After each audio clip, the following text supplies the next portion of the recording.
Welcome to the Great People Show, your guide to greatness, your GPS to excellence. Here's your host, J.J. White. Hi, everyone, and welcome to the Great People Show. I'm your host, J.J. White, and in the Great People studio with me is my co-host, James Munsey. Good morning, James. Morning, buddy. How are you? I'm fantastic, man. Are Good. you taking action this morning? Are you getting things done? Always. Are you Always. all over it? All over it, man. What are you all over this morning? I'm thinking about my day on the drive over here and Okay. everything I've got to do through the rest of today. And this got a big rest of the week and weekend. I got to work over the weekend. So, just trying to think about managing my time. Has there been something this year specifically that you feel like you've just been all over, like you just have incredible initiative towards?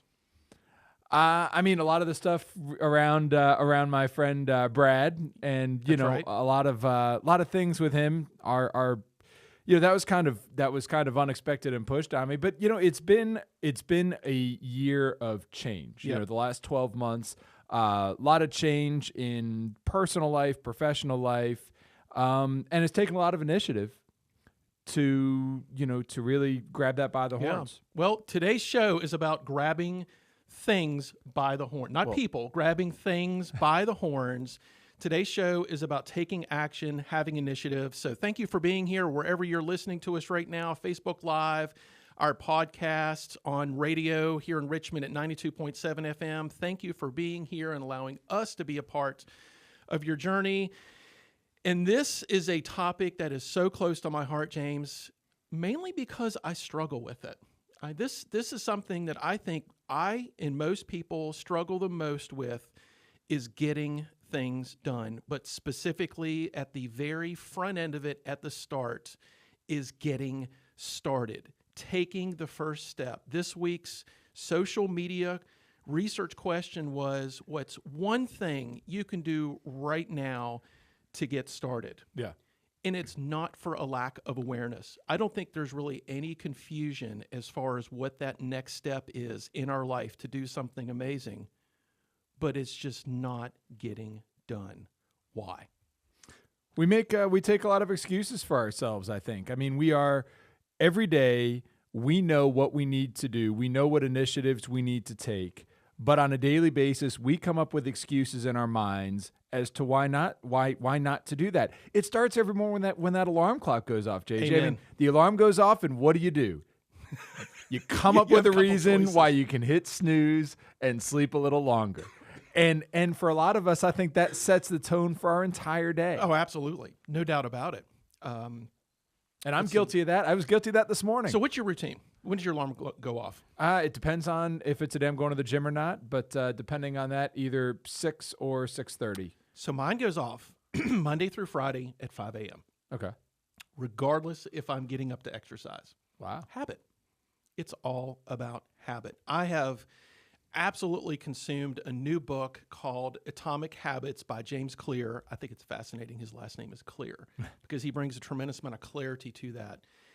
Habit, habit, habit, habit, habit. But you can't even get into a habit until you get started. That's the thing. There's like every book, every video, every podcast is about being the best version of you, having excellence, taking control of your life. But man, there's just not a lot out there on how to launch. Mm-hmm. Mm-hmm. And the alarm clock is a way to do it. Yep. I used to have a friend of mine, Sean Peters. This was years ago, dude. Years ago. He used to call me at 5 a.m. just to make sure. And he wouldn't get off the phone and I'd have to lie if I really wanted to get out of this. And I didn't want to lie. He wouldn't get off the phone until I actually confirmed with him I was out of the bed. And why did he do this? Well, first he loved me. Uh-huh. We talked last week on our show about love. love, He had brotherly love for me. And he wanted to help me. He knew I was struggling with this whole getting out of bed and working out thing. He said, dude, I'm already up. I'll call you every morning. I was like, wow, that's pretty cool. I would actually, you know what? I would invite anybody right now. If you're struggling with getting up at 5 a.m., email me at jj@greatpeopleshow.com and let's set up some sort of an accountability maybe we need to start calling each other. Oh my gosh. Let's do it. Do not call me at 5 a.m. Well, I'll call you at 6. Actually, at 6. Where am I at 6? I'm probably wrapping up either a run or a cycle if I did what I told myself I was going to do, which was get up out of bed and get my feet on the floor before 5:05. Yeah. It really should happen before 5.30 seconds, because if it ain't going to happen at 5:01 or 5:02 or 5:03, I think the chances of it happening at 5:05 get like really pretty tiny. slim. They Yeah. get really slim. So that's the thing that I struggle with. And amongst other things, I've alluded to this on the show. We have big goals this year. I have big personal goals. You have big personal goals. None of this stuff's ever going to happen until you get started. And if we're going to make an impact on the world, if we're going to be better for other people, if we're going to do things for other people, you have to get started. You have to stop just saying, I'm going to do this, I'm going to do this, I'm going to do this. Folks, this is about getting things done. We're talking about taking action today. The word initiative. So the Great People Show definition of initiative is going to be getting something done without outside influence. Mm-hmm.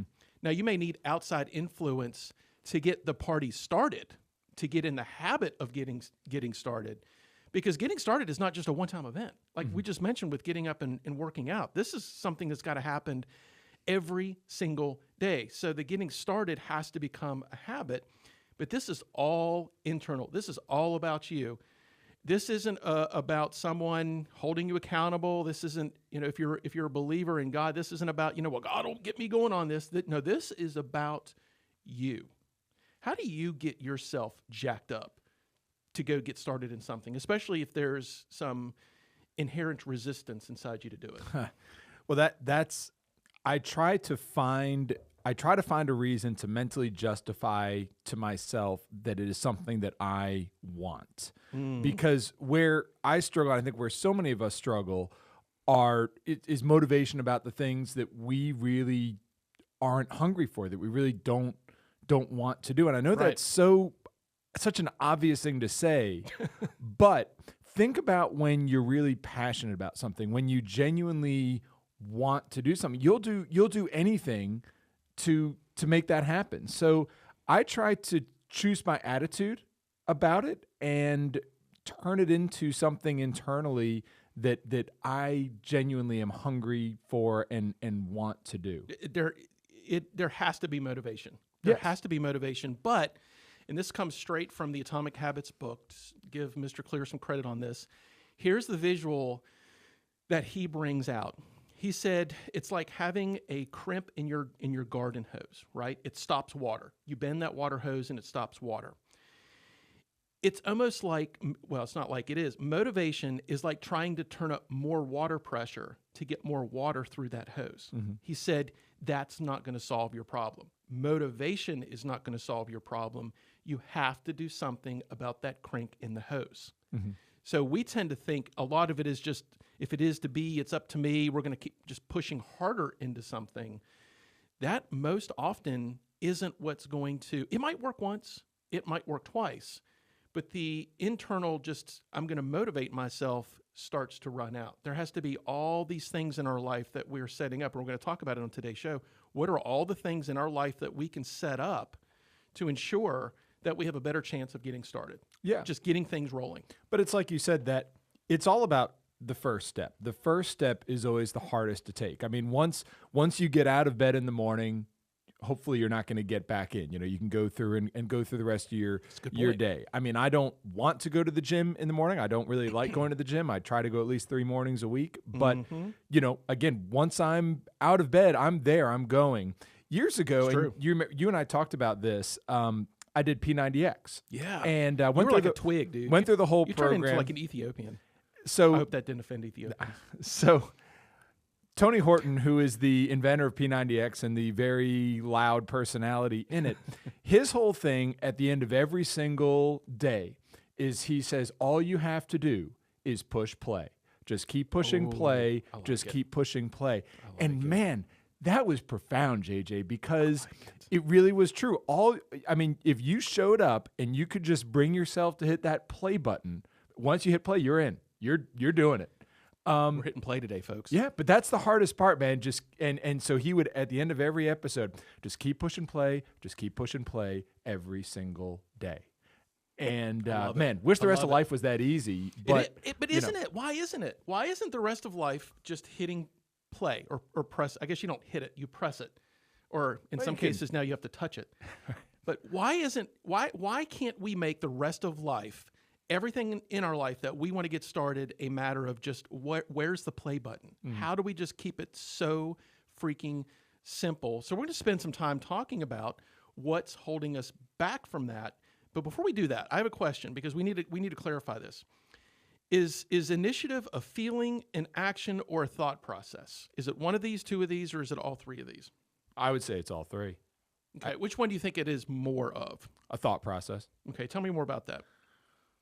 Well, I just think that it's my thought process that keeps me from taking initiative when I should. So then it's your thought process that should be. So you're kind of talking yourself driving at it. Yeah. So the thought process is part of that, talking yourself into it. It's also as much talking yourself out of it. I think that most of lack of initiative is us making excuses to ourselves that result in us not taking that action. Oh, those are plenty. Yeah. I've always said there's either bad reasons or good excuses. Which one would you like? Yep. And there is nobody better at convincing ourselves why we shouldn't do something than ourselves.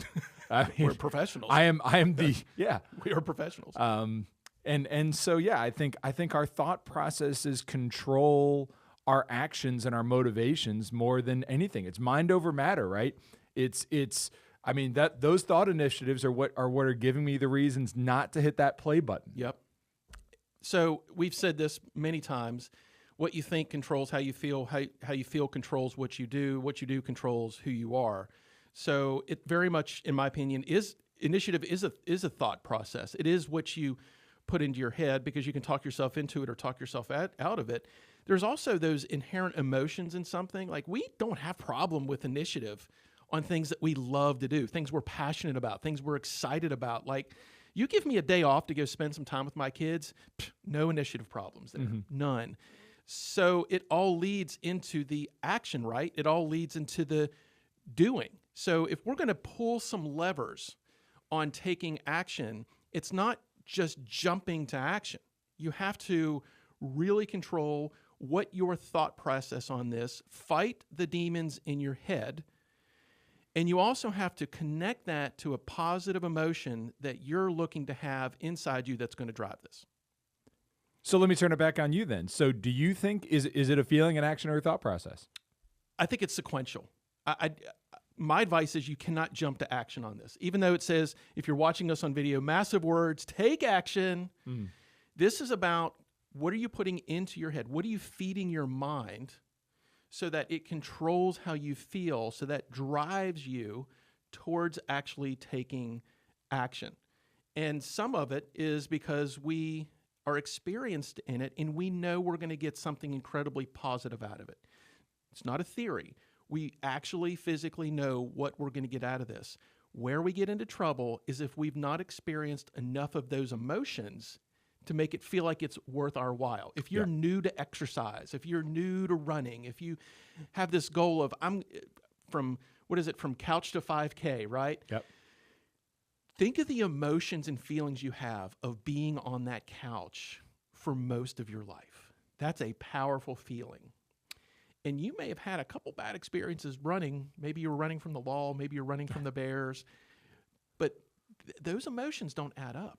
Yeah. So it really lacks your ability, or prohibits your ability, to actually go out and do something. No, you're absolutely right. And so we go on to talk about not taking action is based in fear. Yes, yes. So Total talk about that. Well, it's being scared of multiple things. Let's make a quick list. All right. You're scared of leaving the status quo. You genuinely have a fear of finding out something about you that you're not prepared to like. Let's keep on the running thing. Who is happy about getting on a treadmill and realizing I can even run a mile? This is terrible. I'm so out of shape, I'm overweight.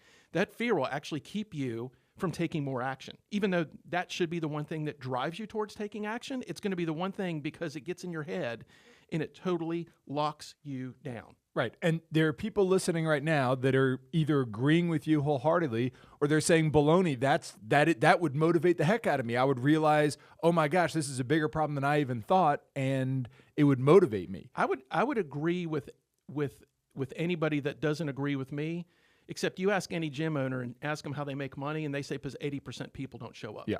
Yep. I really think it's 80%. Mm-hmm. You've been around the business. I don't know if you've done much with gyms or not, but I've always heard it's 80% of paying members aren't showing up. Yeah, I mean, it's I used to do a lot in the gym industry. I had a guy who owned a bunch of gyms who used to be one of the fixers for Gold's Gym Corporate, and he was the first fixer. Yeah, like the wolf. He would go into the locations that are having a tough time, and he would fix them. And that whole, like you said, that whole business, it's all marketing for memberships. Yeah. I mean, that's what it's all about. It's so in a way, it's not prey. Maybe that's a bad word, but it lives off the fact that people feel bad about themselves and don't come back. Right. And I mean, their profit centers are all, their profit for the year is largely determined with what they're going to do in January. Yeah. So other fears. So we have actually a fear of the status quo. There's a fear of judgment. Like before, I can't tell you how many people, James, that I meet and run into and talk to that hold themselves back from making really great decisions because of the fear of judgment.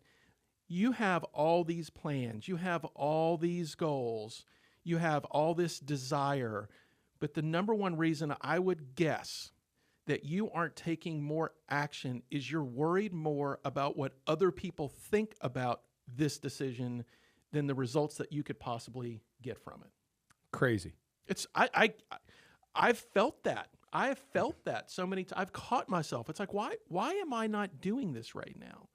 Well, it's because I'm worried about how someone might take it.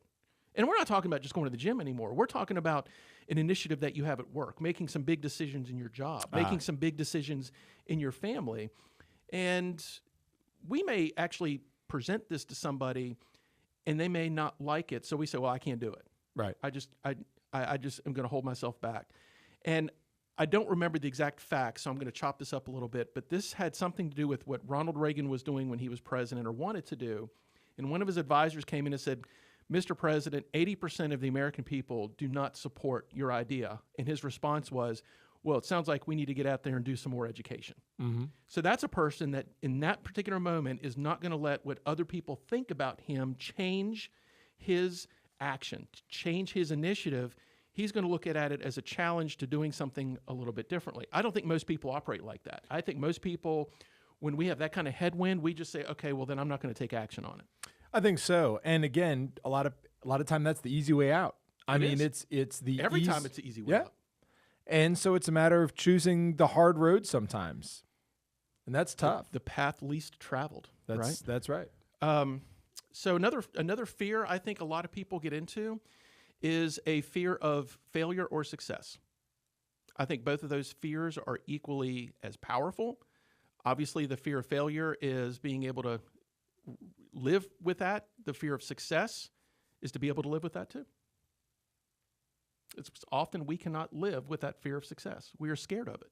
Back to my earlier statement, we don't know what good might come from that. So wait, now why would anybody have a fear of success? I wish I had a really great answer for that. I mean, do you have a fear of success? I do.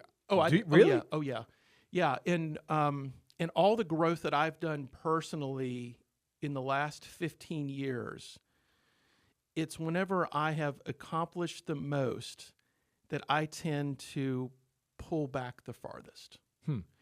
It's because I'm out of my comfort zone, James. It's because I'm somewhere I'm not used to being. And in many cases, I have convinced myself, since I don't know what to do here, I'm going to start to naturally move back to where I was over here. And that's crazy. But I believe that's how a lot of our minds work. And I've been deeply working on that. Yeah. It's how do you burn your boats? How do you shut the door, lock it, and throw away the key? Say I'm not going back there. Yeah, this is a little scary because success can bring us a lot of things that we are absolutely not prepared to. Look at lottery winners. Isn't it like, I'm going to keep throwing this 80-20 rule out here on everything I talk about today because it usually works, but 80% of lottery winners that get more than $1 million go bankrupt. Yeah. Talk about a fear of success. You may not have this emotional fear, but you certainly have this whole take action fear because whatever you're doing is self-sabotaging the success. Well, we like to live in our comfort zone, and we talk about that a lot on the show. And sometimes I guess success can be out of our comfort zone. Failure is certainly out of our comfort zone, but we like to sit right there. Here's a good one. Brandon just put on Facebook Live. If you succeed, people expect you to keep succeeding. That can be scary. Yeah, and it's funny because you see I love it. to that effect, you hear all these bands, these rock bands in interviews who talk about, the scariest thing that ever happened to us was when we had our first hit, because everybody's then looking at you to see if you're a one-hit wonder, if you can actually follow it up. And to match that success is a very difficult thing. Mm-hmm. So let's talk a little bit more in depth on why people don't take initiative. We've got, I should have numbered these instead of dashed them. 7, 8, oh well. Keep track at home, folks. We're not even exactly sure, but 7. Thank you. Something called bounded rationality is people can't see past what they know. It's very difficult to take that first step because if you're not familiar with what the next 4, 5, or 6 steps are going to be like, there's a great chance you're not going to take the first step because it's going to get scary for you. The next one is lack of capability. You literally don't believe you can do it. Back to the running thing. Most people don't get up and work out because they're in an uncharted territory and you really don't believe you can do it. Yeah. I'm going to talk about this one a little bit later. If you only ran 3 miles, like you did a 5K 10 years ago, but you have a new goal of a half marathon, that's an admirable goal. But the fact that you need to get up this morning and run 1.5 miles towards that half marathon, that's when you get that lack of capability because you literally start to convince yourself, I can't do this, I can't do this, I can't do this. I agree. And it's a combination of that and telling yourself, oh, that half marathon is still 6 months away. It's cold this morning. I can just do this tomorrow instead. Mm-hmm. And you'll do the same thing tomorrow and the next day and the next day. So back to the Atomic Habits book.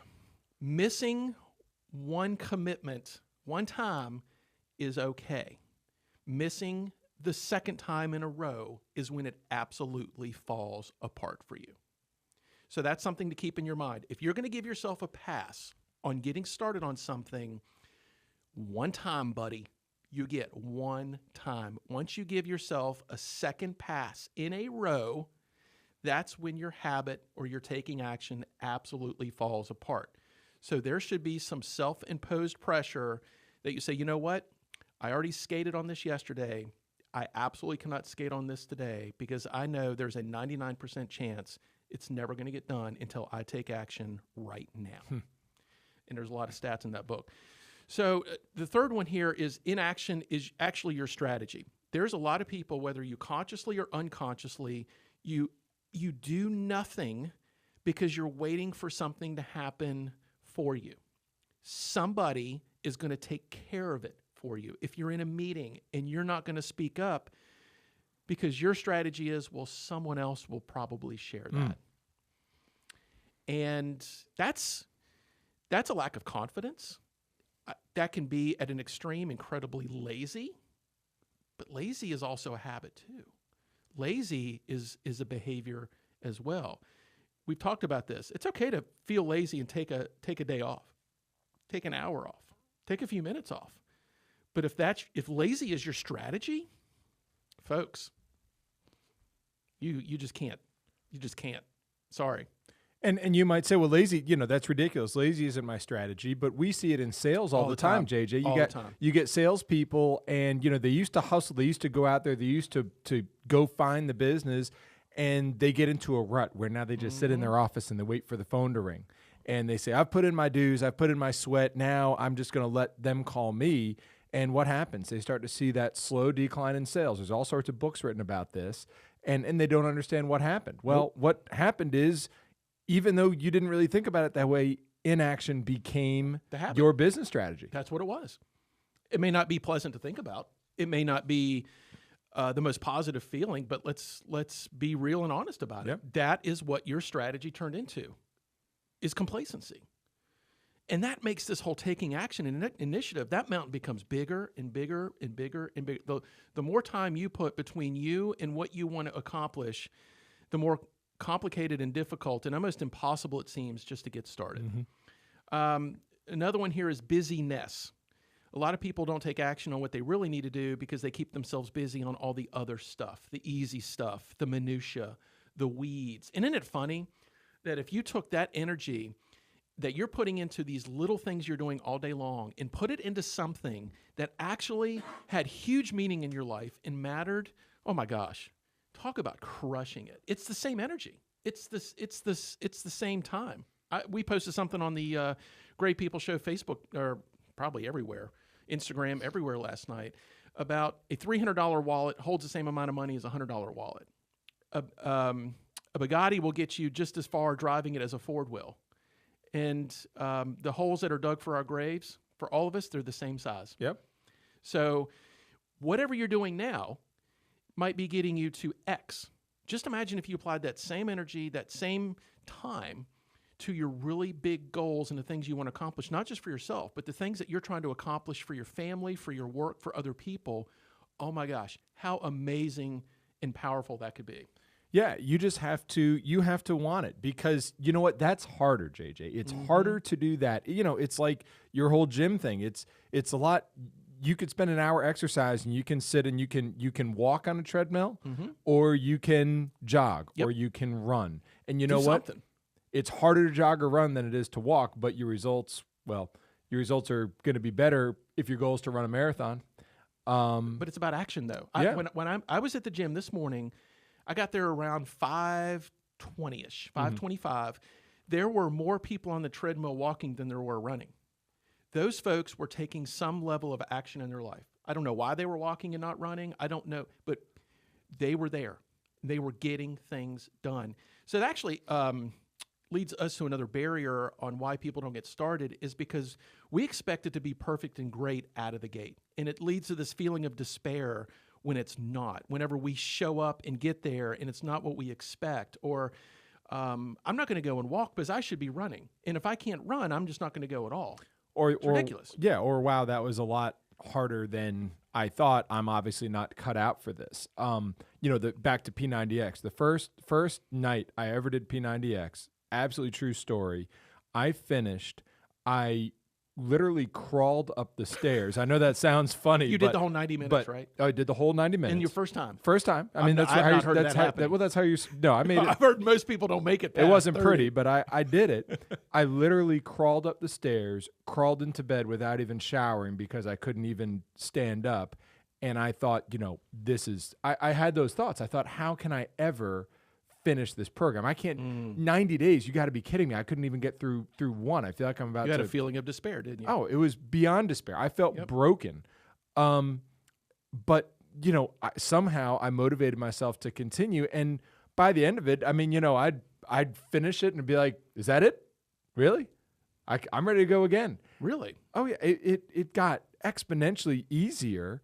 It was always a good workout, but that's the cool thing, is finishing that journey and seeing not just with, the physical changes that are visual, but just how much better you feel. Yeah. I mean, it was incredible.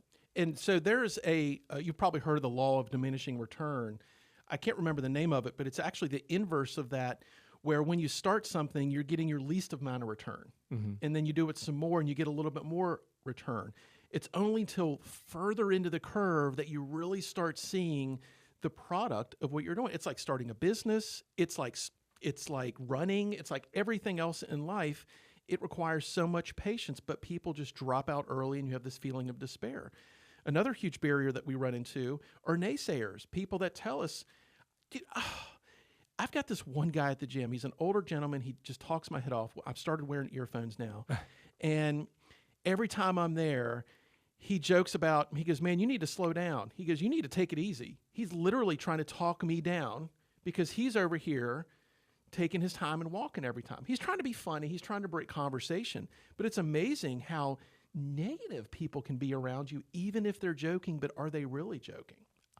It's everywhere. It's everywhere around you. You are surrounded by people that don't want you to succeed at these things because they love you. They love you exactly the way you are. And in many cases, it'll force them to change if you do too much changing and take too much action. So they want you to stay in the status quo. And listen, folks, the naysayers are very easy for us to believe. You know, the naysayers in our life are just by default, they're easier to believe. I forget what movie it was. I was watching a movie recently, and one character is telling the other character how great they are. And she's saying, well, no, I have all these people telling me that I'm not. And she says, it's a lot easier to believe the people who tell you that you're not than the people who you are. It confirms your own thinking. It does. Mm-hmm. And so again, it takes an effort to overcome those naysayers in your life, and that's poison. That is poison that it's like drinking poison. It will bring you down. It'll bring you down. And it can often come from the people that we love the most and are closest to us. Yes. That's the unfortunate part. And those people that are the naysayers, like you just pointed out, they're not necessarily trying to hurt us. Sometimes they're trying to protect us. Sure. They're looking out for us. But I mean, those naysayers can keep us a lot of the time from taking that initiative. Well, they're going to succeed 90% of the time, especially if it's people that we really appreciate their feedback and want to hear from them, and we believe what they tell us. The last one on this list, overthinking. Folks, you overthink what you want to do so much that you actually talk yourself out of it. In this process of thinking, feeling, and doing, oftentimes we have to try to skip the thinking and the feeling as much as possible, as fast as possible, and literally just start to move, because your head will absolutely be the one thing that it's your biggest barrier. It's the thing that's holding you back right now, because as easy as you can talk yourself into it, you can talk yourself out of it. So, look, James, let's get into this list of how to take action today, like what we can do today to make a huge difference, in our life, but more importantly, I don't know what's more important than one is making an impact in other people's lives. Here's the first thing that needs to happen. Well, I'm hoping you have your goals written. If not, we need to get back to our 2019 show we did at the end of December, early January, and talk about your written goals. I think the statistic is only 10% of the general population have goals that are written. Mm-hmm. So if you're listening to this, there's a 9 in 10 chance that you don't have written goals. Write down those goals, but whatever you want to accomplish, break down the goal into the absolute smallest part possible. Stop focusing so much on the end result. It's too big. It's too far between here and there. It's okay to acknowledge it. It's okay to remind yourself about it. But if every single thing you do every single day is always pointed only at the big picture, it's going to be more and more difficult to you to every day continue to restart that. Definitely. Break it down into the smallest part possible.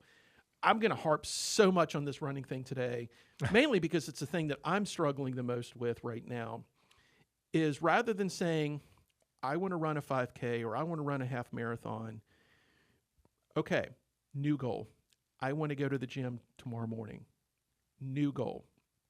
I'm going to put my shoes next to my bed, and my smallest goal possible is when the alarm goes off, I'm going to put my feet in the shoes. Mm-hmm. I'm actually going to wear my socks to bed, James, and I'm going to put my feet in the shoe. That's how far, because if your goal is just to run the half marathon, you can hit snooze, you can hit snooze, you can hit snooze, and as we said earlier, do it 2 days in a row and you're done. That's huge. So yeah, don't focus, make your absolute goal to get out of bed when that alarm goes off. That's right.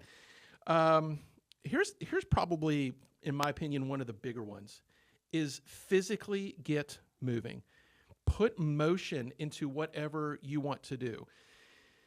I've decided to get a standing desk. Mm-hmm. Haven't gotten it yet, but I'm getting a standing desk because one thing I identified about myself, James, is the more I am sitting at my desk in the mornings, in the afternoons, or even in the evenings, the less I'm getting done. Yeah. It's funny you say that. I'm getting one as well.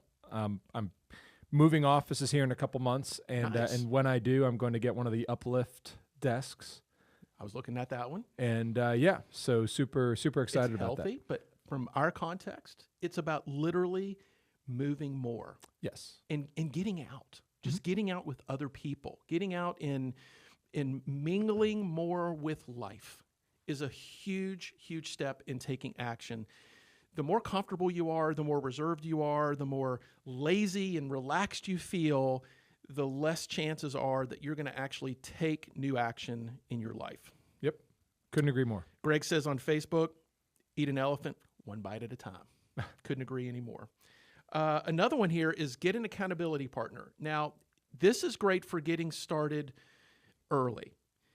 It's important, though, that you do not survive off your accountability partner.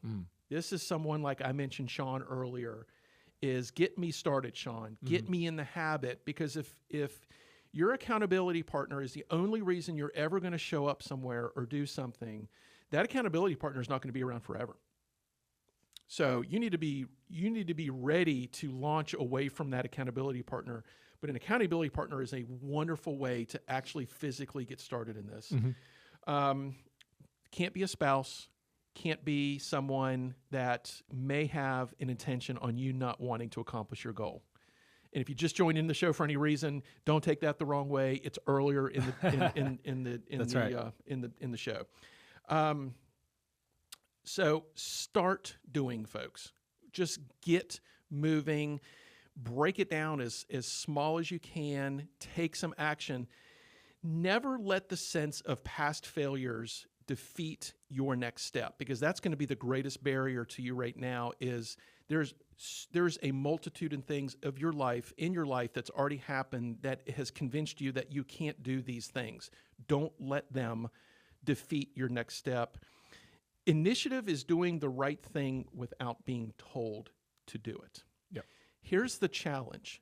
You're telling yourself to do it. You're telling yourself not to do it. This is about going to war with your inner voice, because that inner voice is the one thing that is either designed to protect you or designed to hurt you. And sometimes they do it at the same time. Yes. I always say our conscious mind by its own nature is incredibly lazy. Ooh, that's quotable, James.